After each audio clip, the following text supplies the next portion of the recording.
Et puis autre série cette semaine, comme on le fait aussi de temps en temps, une jolie découverte d'une région et on a choisi la Franche-Comté. Première étape, un avant-goût de vacances aussi pour ceux qui aiment la marche et les grands espaces, avec une femme qui écrit les guides de randonnée à Baume-les-Messieurs dans le Jura, Emmanuelle Rivalin et de Nicole.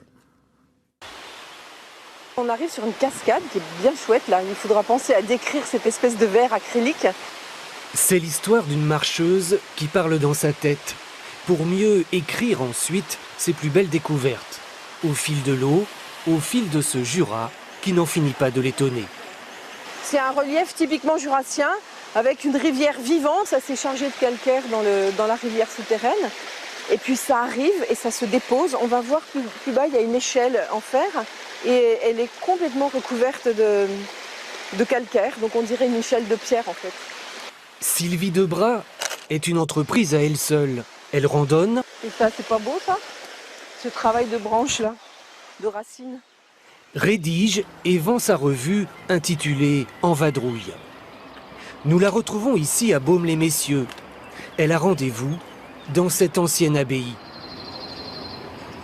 La vadrouilleuse aime raconter l'architecture, l'histoire, qui font le sel des randonnées. Eh bien bonjour. Bonjour.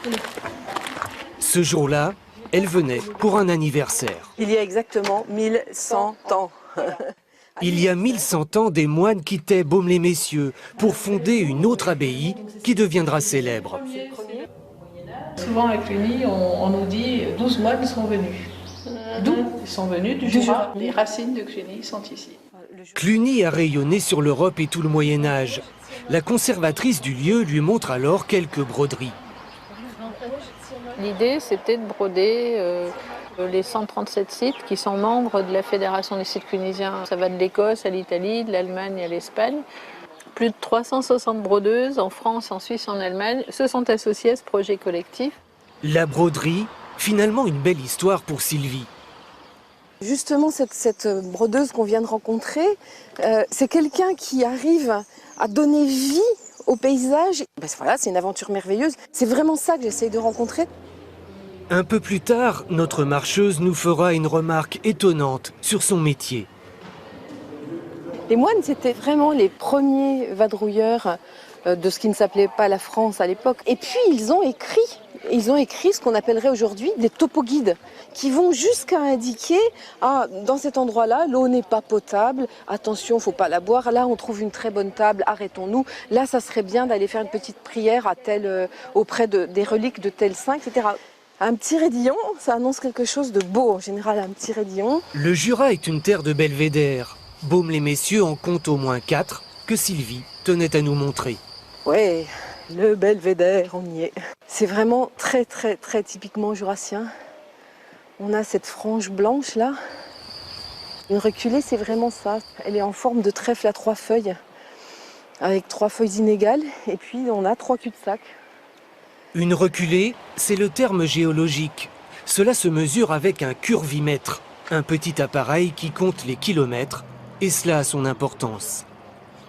Le magazine En vadrouille, il est fait pour des gens qui ne sont pas forcément des grands randonneurs et qui ont besoin d'être un peu pris par la main.